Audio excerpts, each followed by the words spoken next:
আমি চাকরির খোঁজে শহরে এসেছিলাম। তখন আমার এক বন্ধু আমাকে তার বাড়িতে থাকার জন্য অনুরোধ করল। সে বলল তার মায়ের যত্ন নিতে হবে এবং সে নিজে উচ্চশিক্ষার জন্য বিদেশে চলে যাবে। যখন সে বিদেশে চলে গেল, আমি খেয়াল করলাম তার মায়ের আচরণ আমার প্রতি ধীরে ধীরে বদলাতে শুরু করেছে। তিনি প্রায়ই কোনো না কোনো অজুহাতে আমাকে তার ঘরে ডাকতেন। একদিন তিনি একটি মিথ্যে অজুহাত দিয়ে বললেন তিনি রাতে ভীষণ ভয় পাচ্ছেন এবং আমাকে তার ঘরে যেতে বললেন। সেদিন রাতে যখন আমি তার ঘরে ছিলাম, হঠাৎ তিনি আমার দিকে হাত বাড়িয়ে আমার মুখ স্পর্শ করতে শুরু করলেন, যেন চারপাশের সবকিছু থমকে গেছে। তার চোখে এক অদ্ভুত রকমের কোমলতা আর গভীরতা দেখা যাচ্ছিল। এরপর তিনি বললেন, ঈশান, আমি জানতাম না তোমার বয়সের ছেলেরা এতটা পরিণত হতে পারে। এই বলে তিনি আমার নাম ঈশান। আমি সম্প্রতি শহরে এসেছি একটি নতুন চাকরির সন্ধানে। শহরে আসার আগে আমি আমার ঘনিষ্ঠ বন্ধু বিজয়ের সঙ্গে যোগাযোগ করেছিলাম। আমাদের বন্ধুত্ব শুরু হয়েছিল সোশ্যাল মিডিয়ার মাধ্যমে। যদিও এটি ছিল একটি ডিজিটাল বন্ধুত্ব, তবুও এটি ছিল খুব গভীর এবং আন্তরিক। আমি যখন শহরে পৌঁছালাম, বিজয় নিজে স্টেশনে এসে আমাকে নিতে এলো। আমাদের প্রথম দেখা হলেও মনে হচ্ছিল আমরা বহুদিনের পরিচিত। স্টেশন থেকে বেরিয়ে বিজয় আমাকে সোজা তার বাড়িতে নিয়ে গেল। এভাবেই শুরু হলো আমার নতুন শহরের জীবনের প্রথম অধ্যায়। বিজয় আমাকে তার বাড়িতে নিয়ে গেল। বাড়িতে পৌঁছানোর পরই আমার চোখ পড়ল এক সুন্দরী মহিলার দিকে। আমি ভেবেছিলাম তিনি বিজয়ের বোন। তখনই বিজয় আমার ভুল ভেঙে দিয়ে বলল, ঈশান, ও আমার বোন নয়, ও তো আমার মা। আন্টি এতটাই সুন্দর এবং তরুণী দেখাচ্ছিলেন যে আমি তাকে বোন ভেবেছিলাম। আন্টিকে এত যুবতী মেয়ের মতো লাগছিল যে আমি তাকে আগে কখনো দেখিনি। তাই আমার ভুল হওয়াটাই স্বাভাবিক। সেদিন বিজয়ের সঙ্গে দেখা হওয়ায় আমি খুব আনন্দিত হয়েছিলাম। দুপুরের খাবারের পর আমি চলে যাওয়ার প্রস্তুতি নিচ্ছিলাম, কারণ নিজের থাকার জায়গার ব্যবস্থা করতে হবে। আমি বললাম, আমাকে কিছু কাজ আছে, এবং বেরিয়ে পড়লাম। তখনই বিজয় আমাকে থামিয়ে দিল। সে বলল, ঈশান, তুমি কেন হোস্টেল খুঁজছ? তোমার নিজের একটা জায়গা থাকা সত্ত্বেও হোস্টেলে থাকা ঠিক নয়। আমি অবাক হয়ে বললাম, নিজের জায়গা? সেটার মানে কি? বিজয় হাসতে হাসতে বলল, বন্ধু, এত তাড়াতাড়ি আমাকে পর বলে দিলে। আমি শহরের হলেও বন্ধুত্ব কিভাবে পালন করতে হয় তা জানি। দেখো, এই বাড়িতে আমি আর আমার মা থাকি। তুমি খুব সহজেই এখানে মানিয়ে নিতে পারবে। আর আমি সামনে কিছু বছরের জন্য বিদেশে পড়াশোনার জন্য যাচ্ছি। তাই মায়ের দেখাশোনার জন্য কাউকে তো প্রয়োজন। আমি না থাকলে তুমিই আমার মতো মায়ের দেখাশোনা করবে। বিজয়ের কথা শুনে আমি আবেগপ্রবণ হয়ে পড়েছিলাম। সে আমাকে কখনো পর বলে ভাবেনি, বরং নিজের পরিবারের একজন বলেই মনে করেছিল। তার কথার সমর্থনে তার মাও বললেন, হ্যাঁ, ঈশান, বিজয় একেবারে ঠিক বলছে। যদি আমার বিজয় বিদেশে চলে যায়, তাহলে আমার আরেক ছেলে কি আমার কাছে থাকতে পারবে না? ঈশ্বর তো তোমাকে সঠিক সময়ে এখানে পাঠিয়েছেন। এর মানে ঈশ্বর চেয়েছিলেন তুমি আমার সঙ্গেই থাকো। তাদের এই আন্তরিক আহ্বান আমি আর প্রত্যাখ্যান করতে পারলাম না। 2 দিন পর বিজয় বিদেশে পড়াশোনার জন্য চলে গেল। তার যাওয়ার পর বাড়িতে আমি আর আন্টি একসঙ্গে থাকতে শুরু করলাম। নিজের পরিবারের আর্থিক অবস্থা বিবেচনা করে আমি দ্রুত একটি চাকরি খুঁজে নিলাম। 22 বছর বয়সে আমি পড়াশোনা চালিয়ে যাওয়ার ইচ্ছা ত্যাগ করলাম এবং উপার্জনের জন্য চাকরি শুরু করলাম। আমার কাছে তেমন অর্থ ছিল না যে আমি উচ্চশিক্ষার খরচ বহন করতে পারতাম। তাই চাকরি নেওয়ার সিদ্ধান্ত ছিল সময়োপযোগী। শহরে একটি মোটামুটি ভালো চাকরি পেয়েছিলাম। বিজয়ের ভাগ্য খুবই ভালো ছিল। মাত্র 22 বছর বয়সেই সে বিদেশে পড়াশোনার সুযোগ পেল। কিন্তু নিজের ভাগ্যের উপর আর দোষারোপ না করে আমি জীবনটাকে মেনে নেওয়ার সিদ্ধান্ত নিলাম। সেদিন থেকে আমি বিজয়ের মাকে নিজের মা বলে ভাবতে শুরু করলাম। আন্টির প্রতি আমার মনে এক গভীর শ্রদ্ধা এবং ভালোবাসা তৈরি হল, যা আমাদের সম্পর্ককে আরও মজবুত করল। আমি আগে খেয়াল করিনি, কিন্তু ধীরে ধীরে আন্টির ব্যবহার ও কথাবার্তা আমার নজরে আসতে শুরু করল। আন্টি শহরে একটি চাকরি করতেন। সেদিন রাতে তিনি আমাদের জন্য আমার পছন্দের খাবার রান্না করেছিলেন। খাওয়ার সময় তিনি হাসিমুখে বললেন, তোমার সোশ্যাল মিডিয়া থেকে আমি তোমার কিছু পছন্দ জেনে নিয়েছি। তুমি লিখেছিলে আধুনিক খাবার তোমার খুব পছন্দ, তাই না? আমি বিস্মিত হয়ে গেলাম। আন্টি আমার পছন্দের দিকে কতটা মনোযোগ দিয়েছেন তা বুঝতে পারছিলাম। সেদিন রাতের খাবারে তিনি আমার পছন্দের সমস্ত পদ পরিবেশন করেছিলেন। খাওয়ার সময় তিনি আমার পাশে এসে বসলেন এবং আমার থালায় একটি রুটি বাড়িয়ে দিলেন। খাওয়া শেষ হওয়ার পর আমি আন্টিকে সাহায্য করার জন্য এগিয়ে গেলাম। ডাইনিং টেবিল পরিষ্কার করতে করতে আমি অনুভব করলাম যে আন্টি কেবল একজন মাতৃসুলভ ব্যক্তিত্ব নন, বরং তিনি আমাকে পরিবারের একজন সদস্যের মতো আপন করে নিয়েছেন। আমি থালা বাসন গুছিয়ে রাখতে শুরু করলাম। আমার কাজ দেখে আন্টি মুচকি হেসে বললেন, তুমি সত্যিই অসাধারণ ছেলে। আমি বিজয়ের মুখ থেকে তোমার অনেক প্রশংসা শুনেছি। তখন থেকেই তোমার সঙ্গে দেখা করার ইচ্ছে ছিল। তিনি আরও বললেন, তোমাদের দুজনের মধ্যে অনেক পার্থক্য। বিজয় কখনো ঘরের কাজে সাহায্য করে না, বরং জিনিসপত্র এদিক ওদিক ছড়িয়ে রাখার ব্যাপারে খুব দক্ষ। বিজয়ের মজার মজার অভ্যাসের কথা শুনে আমি হেসে উঠলাম। হাসির মাঝেই আন্টি হঠাৎ শান্ত হয়ে গেলেন। আমি ভেবেছিলাম হয়তো বিজয়ের কথা ভেবে মন খারাপ হয়েছে। তাই আমি তার কাঁধে হাত রেখে বললাম, আন্টি, যদি বিজয়ের কথা মনে পড়ে তাহলে আমি তাকে ফোন করি। তুমি এমন মন খারাপ করে থেকো না। আন্টি আমার হাতের উপর হাত রেখে মৃদু হেসে বললেন, বিজয় তো চিরদিনের জন্য বিদেশে যায়নি। আমি জানি সে আবার ফিরে আসবে। তার জন্য অপেক্ষা করতে করতে বসে থাকাটা আমার কাজ নয়। এরপর কিছুক্ষণ চুপ থেকে তিনি বললেন, আসলে আমি ভাবছিলাম তুমি কতটা ভদ্র এবং যত্নশীল। তুমি যদি বারবার এভাবে আমাকে মুগ্ধ করতে থাকো তাহলে আমায় সামলানো তোমার জন্য কঠিন হয়ে যাবে। এই কথা বলে আন্টি আমার হাত থেকে প্লেট নিয়ে রান্নাঘরে চলে গেলেন। আমি কিছুক্ষণ একই জায়গায় দাঁড়িয়ে রইলাম। তার কথাগুলো আমার মাথার উপর দিয়ে চলে গেল। ধীরে ধীরে আন্টি আমার সামনে তার আবেগ এবং অনুভূতি প্রকাশ করতে শুরু করলেন। আন্টির সৌন্দর্যের প্রভাব আমার উপর ধীরে ধীরে পড়তে শুরু করেছিল। প্রতিদিন সকালে তিনি খুব ভোরে উঠে যোগ ব্যায়াম করতেন। একদিন যখন আমি তাকে যোগ ব্যায়াম করতে দেখলাম, তখন তার তরুণ দেখানোর রহস্য আমার কাছে স্পষ্ট হয়ে গেল। তার নিয়মিত শরীরচর্চাই ছিল তার তারুণ্যের মূল কারণ। ব্যায়াম করার সময় আন্টিকে অসাধারণ লাগত, যা আমাকে তাকে নিয়ে ভাবতে বাধ্য করত। একদিন আন্টি আমাকে অফিস থেকে তাড়াতাড়ি বাড়ি আসতে বললেন। তিনি বাজারে কেনাকাটা করতে যেতে চেয়েছিলেন এবং চেয়েছিলেন আমি তাকে নিয়ে যাই। সেদিন আমি দুপুরে অর্ধেক ছুটি নিয়ে বাড়ি ফিরলাম। বাড়ি পৌঁছে আমি বারবার দরজার ঘণ্টা বাজালাম, কিন্তু ভেতর থেকে কোনো সাড়া পেলাম না। এমনকি মনে হলো ঘণ্টার শব্দ হয়তো ভেতরে পৌঁছাচ্ছে না। তখন আমার সঙ্গে রাখা বাড়ির অন্য চাবি দিয়ে দরজার তালা খুললাম এবং ভেতরে প্রবেশ করলাম। ড্রয়িং রুমে কাউকে দেখতে পেলাম না।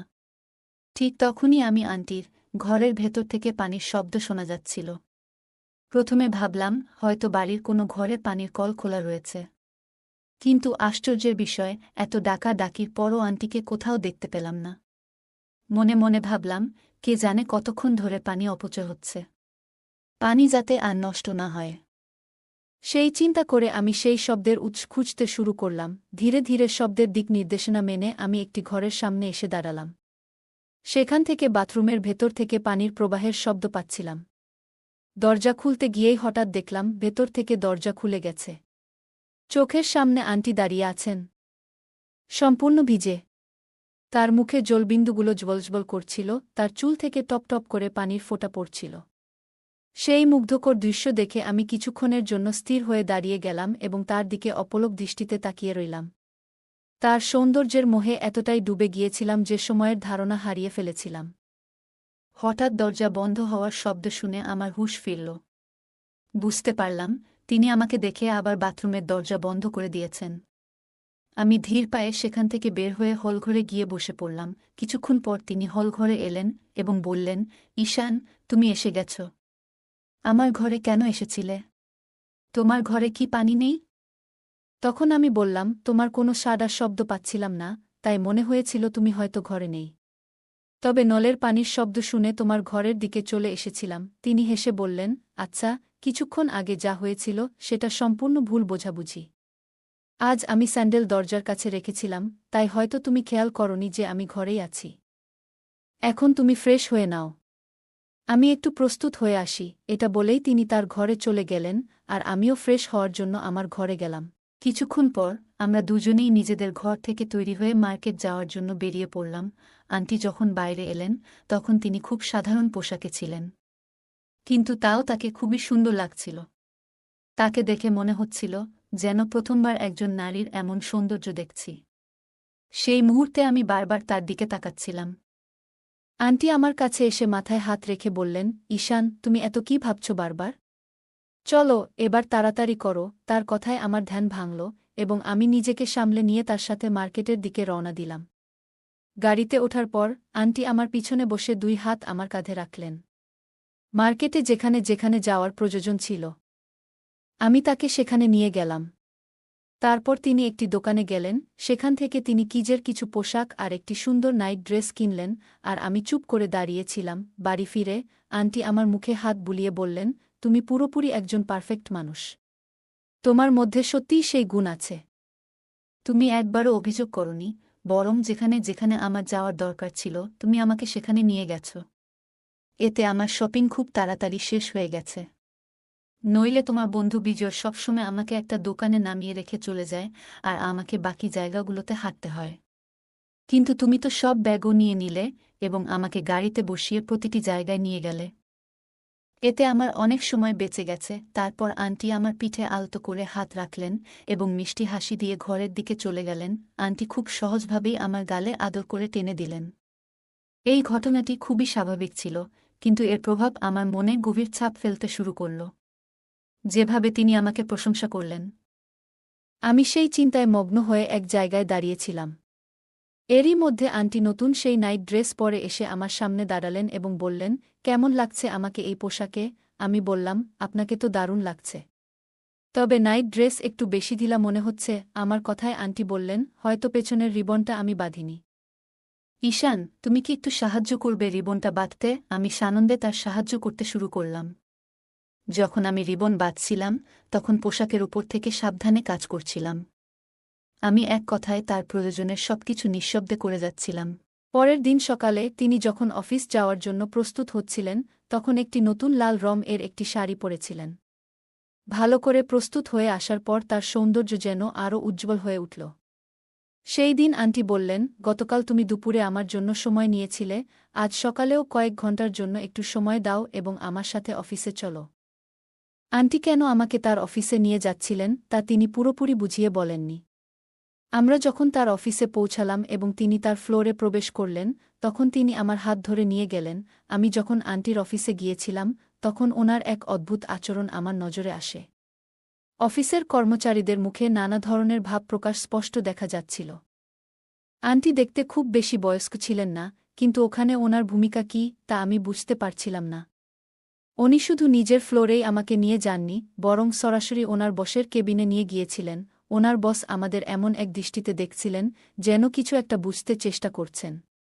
আন্টি বসের সাথে পরিচয় করানোর সময় বললেন, এটা আমার ঈশান। এইভাবে কাউকে পরিচয় করানো একটু অস্বাভাবিক মনে হচ্ছিল। পরিচয় করানোর পর আন্টি আমাকে বাইরে নিয়ে এলেন এবং বললেন, তুমি এখন বাড়ি ফিরে যাও। এই কথাগুলো শুনে আমি একটু বিভ্রান্ত হয়ে পড়েছিলাম। আন্টির অফিসে যাওয়ার পুরো ঘটনাটাই আমার কাছে রহস্যময় লাগছিল। সন্ধ্যাবেলায় যখন বাড়ি ফিরলাম, আন্টির আচরণ একটু অদ্ভুত মনে হল। বাড়িতে ঢুকেই উনি আমাকে আলিঙ্গন করলেন এবং বললেন, আজ তুমি আমার সাথে অফিসে গিয়ে সত্যিই অনেক সাহায্য করেছ। তোমার সাহায্য আমার খুব দরকার ছিল। উনি আমার সাথে কথা বলছিলেন, এমন সময় হঠাৎ করে বাইরে বজ্রপাতের প্রচণ্ড আওয়াজ হল। সেই আওয়াজে আন্টি ভয় পেয়ে গেলেন এবং আমাকে জড়িয়ে ধরলেন। সেই মুহূর্তে ওনার আলিঙ্গনের অনুভূতি ছিল কিছুটা ভিন্ন। বজ্রপাতের আওয়াজ থেমে গেলে আন্টি আমাকে ছেড়ে একটু দূরে সরে গেলেন। যাওয়ার সময় আমার মুখে হাত বুলিয়ে বললেন, ভাগ্য ভালো যে তুমি তাড়াতাড়ি বাড়ি ফিরে এসেছিলে। দেখো, তোমার ফেরার কিছুক্ষণ পরেই এমন প্রবল ঝড় বৃষ্টি শুরু হল। এই ঘটনাগুলো আমাকে ভাবিয়ে তুলল। আন্টির আচরণ যেন দিনের ঘটনার থেকেও গভীর কিছু বলতে চাইছিল। আন্টি এখন আমাকে নিয়ে আগের চেয়ে অনেক বেশি চিন্তা করতে শুরু করেছিলেন এবং সত্যি বলতে সেই অতিরিক্ত যত্ন নেওয়া আমার বেশ ভালোই লাগছিল। তবে এর পাশাপাশি ওনার আচরণ নিয়ে কিছুটা সন্দেহ হচ্ছিল। সেদিন আন্টি দরজার কাছে দাঁড়িয়ে উত্তেজিত চোখে বৃষ্টি দেখছিলেন, কিন্তু বাইরে যাওয়ার সাহস পাচ্ছিলেন না। ওনার মুখ দেখে স্পষ্ট বোঝা যাচ্ছিল যে উনি বৃষ্টিতে ভেজার আনন্দ নিতে চান। তখন আমি ওনার হাত ধরলাম এবং বললাম, চলুন বৃষ্টি উপভোগ করি। আমি ওনাকে নিয়ে কম্পাউন্ডে বেরিয়ে গেলাম। আন্টি প্রথমে বৃষ্টিতে ভেজার জন্য ইতস্ত করছিলেন, কিন্তু আমি ওনার হাত শক্ত করে ধরে বললাম, কিছু ভাববেন না, এই মুহূর্তটা উপভোগ করুন। বৃষ্টির জলে ভিজতে ভিজতে ওনার মুখে যে আনন্দ ফুটে উঠেছিল তা দেখে আমারও মন ভরে গিয়েছিল। আন্টি যেন এক মুহূর্তের সব দ্বিধা ভুলে গিয়ে বলিউড সিনেমার কোনো দৃশ্যের মতো বৃষ্টিতে নাচতে শুরু করলেন। কখনো আমার চারপাশে ঘুরতে লাগলেন, কখনো আমার হাত ধরে নাচার চেষ্টা করছিলেন। সেই মুহূর্তে উনি হেসে বললেন, তুমি সত্যিই অনেক আলাদা, তোমার সঙ্গে বৃষ্টিতে ভিজে আমার মনে হচ্ছে আমি যেন কোনো সিনেমার নায়িকা, আর তুমি আমার নায়ক। ওনার এই কথাগুলো খুবই স্বাভাবিক ভঙ্গিতে বলা হলেও আমার মনে এগুলোর প্রভাব একেবারে ভিন্ন ছিল। বৃষ্টির আনন্দের পর যখন আমরা ঘরে ফিরে এলাম, আন্টি আমার জন্য তোয়ালে নিয়ে এলেন এবং আমাকে বললেন, তাড়াতাড়ি মুছে নাও, ঠান্ডা লেগে যাবে। আন্টি এসে নিজের হাতে আমার চুল ঠিক করছিলেন। সেই সময় আমাদের চোখে চোখ পড়ল এবং আমি দেখলাম আন্টি আমাকে গভীর ভালোবাসায় দেখছেন। হঠাৎ উনি বললেন, ঈশান, তুমি যেভাবে আমার সাথে কথা বলো তা বিজয় কখনো করেনি। সে সবসময় তার পড়াশোনায় ব্যস্ত থাকত। আমি ওনার কথা শুনে হালকা হাসি দিয়ে বললাম, আচ্ছা আন্টি, আপনি আজ আমার পরিচয় আপনার বসের কাছে আমার ঈশান বলে করিয়েছিলেন। এর মানে কি? কথাটা শুনে আন্টি কিছুক্ষণ চুপ থেকে হঠাৎ উঠে চলে গেলেন। রাতে শোবার সময় আন্টি আমাকে ডেকে পাঠালেন। তিনি বললেন, আজ আমার খুব ভয় লাগছে। তুমি কি আজ আমার ঘরে শোবে? সাহায্যের জন্য আমি রাজি হয়ে গেলাম। সেই রাতে আন্টির ঘরে শোয়ার সময় বারবার মনে হচ্ছিল কেউ যেন আমাদের ঘরের দিকে নজর রাখছে। আমার দৃষ্টি কখনো দরজার দিকে, কখনো জানালার দিকে চলে যাচ্ছিল। ঘুমানোর আগে আন্টির দিকে তাকালাম আর দেখলাম উনি গভীর চিন্তায় আছেন। উনি জিজ্ঞেস করলেন, তুমি এখনও জেগে আছো কেন? আমি বললাম, আমার মনে হচ্ছে কেউ এই ঘরটা লক্ষ্য করছে। আন্টি বললেন, আমারও তাই মনে হচ্ছে। তাই তো আমি ঠিক করে ঘুমাতে পারছি না। হয়তো এটা আমাদের মনের ভুল। এই বলে তিনি আমাকে আশ্বস্ত করার জন্য আমার কাঁধে হাত রাখলেন এবং ঘুমানোর চেষ্টা করলেন। কিছুক্ষণ পর হঠাৎ ঘরের লাইট জ্বলে উঠল। আমাদের ভয় আরও বেড়ে গেল, কারণ মনে হলো কেউ দরজার কাছে এসে কিছু বলার চেষ্টা করছে। এক গভীর রাতের নিস্তব্ধতা ভেঙে হঠাৎ একটি আওয়াজে আমার আর আন্টির ঘুম ভেঙে গেল। উঠে দেখি দরজার সামনে দাঁড়িয়ে আছে বিজয়। আমাদের দিকে চেয়ে বিজয় বলল, মা, তুমি এটা কি করছ? ঈশান আমার বন্ধু, তোমার এমন আচরণ মানায় না। এখন তো তোমাকে মা বলতে পর্যন্ত লজ্জা লাগছে। আমি সঙ্গে সঙ্গে বিজয়কে থামিয়ে বললাম, তুমি যা ভাবছ তা ভুল। আন্টি ভয়ে ছিলেন, তাই আমাকে ওনার ঘরে থাকতে বলেছিলেন। তবে বিজয় এর মুখে যেসব অভিযোগ শোনা যাচ্ছিল তাতে মনে হচ্ছিল ওর মনে আগেই কোনো সন্দেহ দানা বেঁধেছিল। বিজয় বলতে লাগল, মা, তুমি কিভাবে এমন করতে পারলে? ওনার কথাগুলো এতটা তিক্ত ছিল যে শুনে মনে হচ্ছিল এটি পরিকল্পিত। আমি বললাম, বিজয়, এমন একটা ছোট বিষয়ে তুমি আন্টির উপর এত বড় অভিযোগ আনছ কিভাবে? তুমি কি অন্য কোনো রাগ প্রকাশ করছ? এরপর আমি জিজ্ঞেস করলাম, তুমি তো বিদেশে থাকার কথা ছিল, হঠাৎ করে ফিরে এলে কেন? বিজয় উত্তরে বলল, আমি বিদেশে যেতে পারিনি কারণ মায়ের কাছে যথেষ্ট টাকা ছিল না। মা টাকার ব্যবস্থা করতে পারেননি, তাই আমি আমার কাকুর কাছে টাকা চাইতে গিয়েছিলাম। তবে মাকে এটা জানাইনি। বিজয় আরও বলল, সেদিন যখন আমি কাকুর কাছে টাকা চাইতে যাই তখন উনি আমাকে মায়ের সম্পর্কে কিছু কথা বলেন, যেগুলো আমি আগে কখনো ভাবিনি বা গুরুত্ব দিইনি। আমার কাকু একদিন আমাকে বললেন, তোমার মা একজন অপরিচিত পুরুষের সাথে অস্বাভাবিক সম্পর্ক রাখছে। ওনার কথাগুলো আমার মনে গভীর ছাপ ফেলেছিল, কারণ ওনার কথা অস্বীকার করার কোনো কারণ ছিল না। বাবার অনুপস্থিতিতেও মা কেন এত সজ্জিত হয়ে থাকতেন তা নিয়ে আমি আগে কখনো ভাবিনি। কাকুর কথা শোনার পর আমার মনে অনেক প্রশ্ন উঠে এলো। সেই দিন থেকেই আমি ঠিক করলাম মায়ের উপর নজর রাখব। আমি প্ল্যান করলাম যে মাকে পরীক্ষা করার জন্য একটা ছল করব। ঠিক সেই সময় ঈশান শহরে আসার কথা ছিল। আমি ঘোষণা করলাম যে আমি বিদেশে যাচ্ছি এবং ঈশানকে মায়ের সঙ্গে থাকার জন্য অনুরোধ করলাম। আমার সন্দেহ ছিল মায়ের প্রভাব ঈশানের উপরও পড়তে পারে। পরে যা ঘটেছিল তা আমার সন্দেহকে সত্যি প্রমাণ করল। আমি দেখলাম মা এবং ঈশানের মাঝে কিছু অস্বাভাবিক ঘটছে। তবে ঈশানের দিকে আমার কোনো অভিযোগ নেই। আমি জানি মা ঈশানকে প্রলুব্ধ করেছিলেন। বিজয় শেষ পর্যন্ত একটু শান্ত হল। তখন আমি বললাম, তুমি তোমার মায়ের উপর অভিযোগ করেছ, এখন খুশি? যদি আরও কিছু বলার থাকে বলো, কারণ এরপর তোমার বলার সুযোগ হয়তো আর হবে না। আমি আরও যোগ করলাম, তুমি শুধু আমাদের উপর নজর রেখেছ, কিন্তু মায়ের আসল পরিস্থিতি দেখতে পাওনি। ও আমাকে অফিসে নিয়ে গিয়েছিল কারণ ওনার নতুন বস ওনাকে সন্দেহের চোখে দেখছিল। ও চেয়েছিল আমাকে সামনে রেখে পরিস্থিতি পরিষ্কার করতে। আমি বিজয়কে বললাম, তোমার মা একা নন, তবে তোমার থেকেও কোনো সাহায্য পান না। ওনার বসকে ওনার নিজের ক্ষমতা বোঝানোর জন্যই আমাকে অফিসে নিয়ে গিয়েছিলেন। আর তুমি যা দেখছ তা ভুল। যখন তিনি আমার উপর হাত রেখেছিলেন তখনও তিনি আমাকে তোমার মতোই ভেবেছিলেন। মা কখনো আমাদের মধ্যে পার্থক্য করেননি। তুমি যদি অন্যদের কথায় কান না দিয়ে নিজের মাকে বোঝার চেষ্টা করতে, তাহলে ওনার সম্পর্কে এমন কুৎসিত কথা বলতে না। কয়েকদিন এখানে থাকার পর বুঝেছি যে আন্টি মানসিকভাবে খুব একা। তোমার জন্যই তিনি দ্বিতীয় বিয়ে করেননি এবং সবসময় তোমার জন্যই বেঁচে থেকেছেন। কিন্তু যখন তোমার দায়িত্ব নেওয়ার সময় এলো, তুমি নিজের জগতে এতটাই মগ্ন ছিলে যে মাকে অবহেলা করেছ। উপরন্তু অন্যদের কথা শুনে নিজের মায়ের উপর অবিশ্বাস দেখিয়েছ। আমি কথা বলছিলাম, তখন আন্টি আমার কাঁধে হাত রেখে বললেন, ঈশান, তোমার মধ্যে যে বুদ্ধি ও বোঝাপড়া আছে তা বিজয়ের মধ্যে নেই। আমি ওকে কখনোই কষ্ট করে কিছু অর্জন করতে দিইনি। ওর প্রয়োজনের সবকিছু আমি সময় মতো দিয়ে দিয়েছি। অথচ আজ আমার নিজের ছেলেই আমার ভালোবাসার প্রতিদান দিয়েছে সন্দেহ আর অবিশ্বাস দিয়ে। আমি বিজয়কে বললাম, তোমার কাকু কাকিমা তোমাকে তোমার মায়ের বিরুদ্ধে উস্কে দিয়েছেন যাতে তোমাদের মধ্যে দূরত্ব তৈরি হয়। তারা সবসময় চেয়েছেন তোমরা একে অপরের থেকে আলাদা হয়ে যাও। আমি আন্টির দিকে তাকিয়ে দেখছিলাম যখন তিনি বললেন, তোমার কাকিমার কাছে যাওয়ার আগেই আমি তোমার কাকুর কাছে গিয়েছিলাম তোমার বাবার সম্পত্তির অংশ চাইতে। কিন্তু তিনি স্পষ্টভাবে জানিয়ে দিয়েছিলেন তিনি কিছুই দেবেন না। তখন আমি তাকে বলেছিলাম, প্রয়োজনে আইনের সাহায্য নেব। সবকিছু আমি তোমার জন্যই করছিলাম বিজয়, কারণ আমি চেয়েছিলাম তুমি বড় শহরে পড়াশোনা করতে যাও। আমি কখনোই তোমার স্বপ্নগুলোকে ভাঙতে চাইনি। কিন্তু আমি জানতাম না তুমি এত সহজেই অন্যদের কথায় প্রভাবিত হয়ে যাবে। আজ তুমি তোমার মায়ের ভালোবাসার প্রতিদান এভাবেই দিলে। এই কথা বলে আন্টি কান্নায় ভেঙে পড়লেন। ওনার কথা শুনে বিজয় যেন হঠাৎ করে বাস্তবে ফিরে এলো। সে বুঝতে পারল সে অন্যদের কথায় মাকে বিশ্বাস করতে ভুল করেছিল এবং আন্টি ও আমার উপর ভিত্তিহীন সন্দেহ করেছিল। নিজের ভুল বুঝতে পেরে বিজয় কান্নার মধ্যে মায়ের কাছে ক্ষমা চাইল। আন্টি ছিলেন একজন মা, তাই তিনি তার ছেলেকে সহজেই ক্ষমা করে দিলেন।